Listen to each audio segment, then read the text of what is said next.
So Kathy, sensing that things were changing at Carlisle School District, or at least this board member was making me feel maybe it wasn't the right place for me.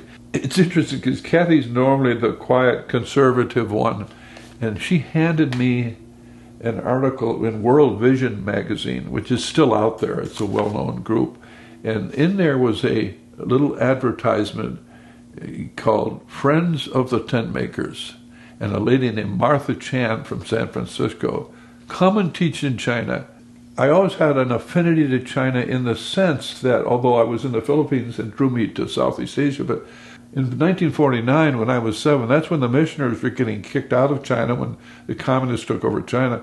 And I remember my mom and ladies in our home. I came out of my bedroom half awake, sleeping. There's my mom and 5 or 6 ladies praying so hard for the missionaries getting kicked out of China. Some were killed, some were persecuted, some were in jail. And that left an impact in my mind. But Kathy showed me this, and we began to talk to Martha Chan and another gal in San Francisco, and all of a sudden we're applying to teach there. We thought they delayed and delayed. You cannot be in a hurry if you're working with China. Everything is slower. We actually almost gave up. I had resigned my job. They let me stay another month, and one of our Christian friends, you can't do that. You have a family. And the Christian people were more like, you can't do that than the non-Christians. But here I am, all my life taught and believing that we trust the Lord for these things. We waited and waited, and we applied, and the job was in an unknown city, Taiyuan, which is, no one ever heard of it, even though there are 5 million people there, halfway between Beijing and Xi'an.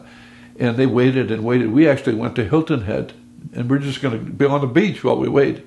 While we were at Hilton Head, they called my mom and said, we'd like David and Kathy to come. And they ended up paying for Kathy and for me round trip, and paying for Andy, John, and Emily half. So that was nice. And so we prepared.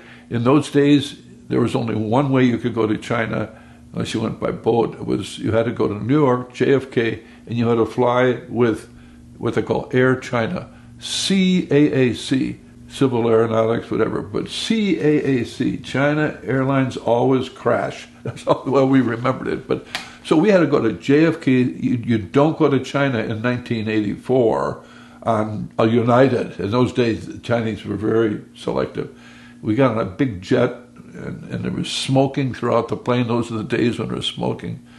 And we got on the plane, we went to Beijing for a few days, showed up at the university. That was a hard year for us. They wanted Kathy to teach. She did teach part-time, but it was cold. It was hard, but we loved the people. But after 1 year, no thanks, we're going to come home.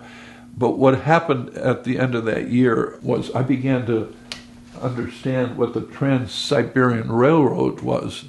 Andy tells me when I talk about it in China now, he said, Dad, the Chinese don't know what you're talking about. I mean, people who've been in the world do, but the Chinese don't know what Trans-Siberian. So I said, well, I wonder if we could go home on the Trans-Siberian Railroad. So I went to the officials and I said, we have tickets to go home, which you've paid for. Half for our kids paid Kathy's and my fare. Could we turn that in and you would give us the money and we'll use the money to buy tickets for the Trans-Siberian Railroad? As I look back, that was pretty cheeky of me, to say, because that's a bureaucratic thing to go back and get that money. And we waited and waited. The Chinese don't do anything quickly. And finally, we sat drinking tangerines, tea, and whatever, sunflower seeds, they call it. They have a name for it.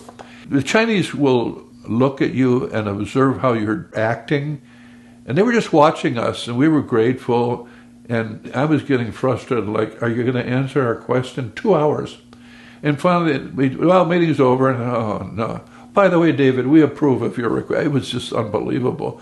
But we had to go through Mongolia, Russia, Poland, and East Germany. So I had to go to Beijing, which was a flight or a long train ride, and go to all these embassies and get visas. I look back, I said, I can't believe I did that. But if I get my heart set on something, I'm willing to do it. So I would go maybe 5 different trips to Beijing, get all our passports, our visas and all, and we were ready to go. That trip home was just really something.